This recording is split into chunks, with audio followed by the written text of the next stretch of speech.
নমস্কার, কেমন আছেন সবাই? প্রতিদিনের প্রতীক্ষা আরেকটি ছোট্ট ভিডিওতে আপনাদের স্বাগত জানাই।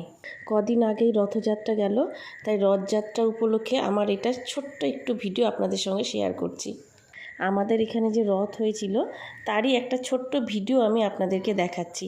খুব সুন্দর এখানে রথ হয়, অনেকগুলো রথ হয়, তার মধ্যে আমি একটা আপনাদেরকে দেখাচ্ছি। আপনারা দেখলেনই জগন্নাথ ঠাকুরকে, জগন্নাথ, বলরাম, সুভদ্রা তিনজনই আছে, সেখানে পুজো হয়েছে।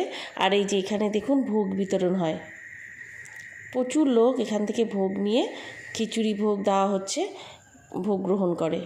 ভোগের এখানে কত বড় লাইন পড়েছে দেখুন। এই দেখুন রথটাকে কত সুন্দর করে সাজানো হয়েছে। দাঁড়ান আপনাদেরকে একটু কাছ থেকে দেখাই। এই দেখুন কত বড় আর কত সুন্দর করে সাজানো হয়েছে রথটা।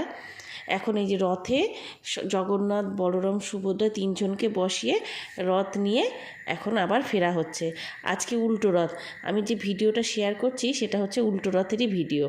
আসলে কি হয়েছে বলুন তো, রথযাত্রার দিন এত বৃষ্টি হয়েছে এখানে যে রথ দেখতে কেউ যেতেই পারিনি আমরা।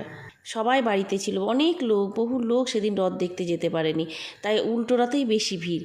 আর এই দেখুন উল্টো রথে মিঠি, আমরা সবাই কিছু কিছু জিনিসও কিনেছিলাম, সেই কেনাকাটারও কিছু একটু ভিডিও আপনাদেরকে দেখাচ্ছি। এই যে এই দিদি হ্যান্ডমেড অনেক জিনিস নিয়ে এসছে, সেই হ্যান্ডমেড জিনিসগুলোই আমরা এখান থেকে নিচ্ছিলাম। আর পাশেই ছিল আইসক্রিমের দোকান, এখানে আইসক্রিমও কিনেছি।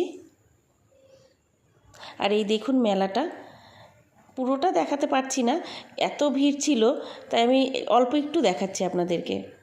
আর এই যে মিঠি আর রায়সা বসে আছে, ওদেরকে বসতে বলে এই দিদি আমাদের চুড়ি আর কানেরগুলো ঠিকঠাক করে রেডি করে দিচ্ছিল।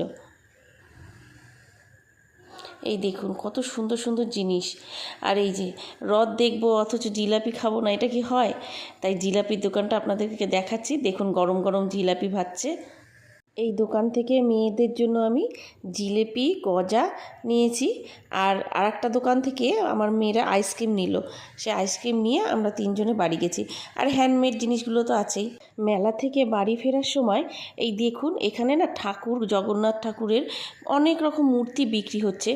এত সুন্দর লাগছে যে আমি একটু ভিডিও করে আপনাদের না দেখিয়ে থাকতে পারলাম না।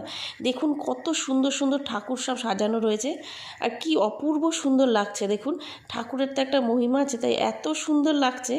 আর এই দেখুন জিলিপি, গজা, আইসক্রিম এগুলো নিয়ে আমরা বাড়ি এসেছি। আর দাঁড়ান আপনাদেরকে হ্যান্ডমেড জিনিসগুলো একটু দেখাবো।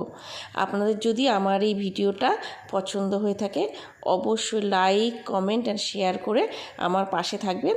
আর যারা নতুন আছেন তারা একটু সাবস্ক্রাইব করে নেবেন। আমার এই হ্যান্ডমেড জিনিসগুলো কেমন